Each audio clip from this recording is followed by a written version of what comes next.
Dövlətə sədaqətin xalqa xidmətin nümunəsi. Martın 12-sində Daxili İşlər Nazirliyinin daxili qoşunların yaranmasının növbəti il dönümünü qeyd edir. Bu münasibətlə Daxili İşlər Naziri General Polkovnik Vilayət Eyvazov, daxili qoşunların rəhbər heyəti və hərbi qulluqçuları Fəxri Xiyabana gedərək Ulu Öndər Heydər Əliyevin xatirəsini ehtiramla yad ediblər. Sonra Respublikanın ərazi bütövlüyü və suverenliyi uğrunda canlarından keçmiş vətən övladlarının uyuduğu Şəhidlər Xiyabanı ziyarət olunub. Həmin gün daxili qoşunların baş idarəsində təntənəli mərasim keçirilib. Tədbirdə Daxili İşlər Naziri General Polkovnik Vilayət Eyvazov iştirak edib. Əvvəlcə Ulu Öndər Heydər Əliyevin və ölkəmizin suverenliyi, ərazi bütövlüyü uğrunda həlak olmuş hərbi qulluqçuların, eləcə də bütün şəhidlərin əziz xatirəsi bir dəqiqəlik sükutla yad olunub. Əlamətdar gün münasibətilə Prezident, Silahlı Qüvvələrin Ali Baş Komandanı Cənab İlham Əliyevin ən xoş arzularını şəxsi heyətə çatdıran General Polkovnik Vilayət Eyvazov, təməli milli lider Heydər Əliyev tərəfindən qoyulan ordu quruculuğu ənənələrinin bu gündə uğurla davam və inkişaf etdirildiyini vurğulayıb.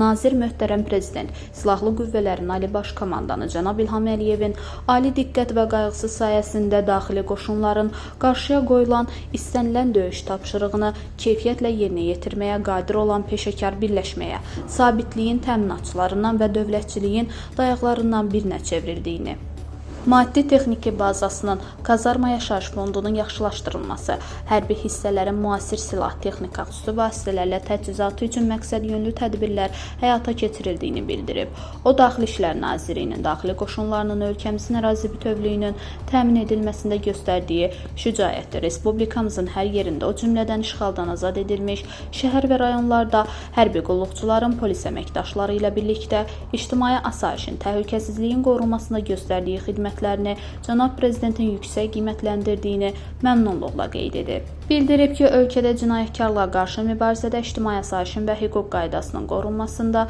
silahlı cinayətkar dəstələrin zərərsizləşdirilməsində, ölkəmizdə keçirilən COP29 kimi mötəbər beynəlxalq tədbir zamanı qoyulan şəxsi heyəti üzərinə düşən xidməti vəzifələri layiqincə yerinə yetirib.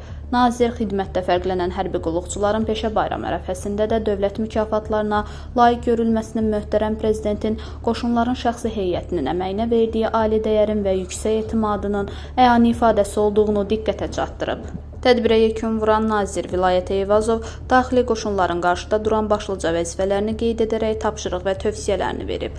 Sonra xidmətdə fərqlənən bir qrup hərbi qulluqçunun təltif edilməsi barədə Daxili İşlər Nazirinin və Nazir müavini, daxili qoşunların komandanının imzaladıqları əmrlər elan olunaraq mükafatlar sahiblərinə təqdim edilib. Tədbir bədii hissə ilə davam edib.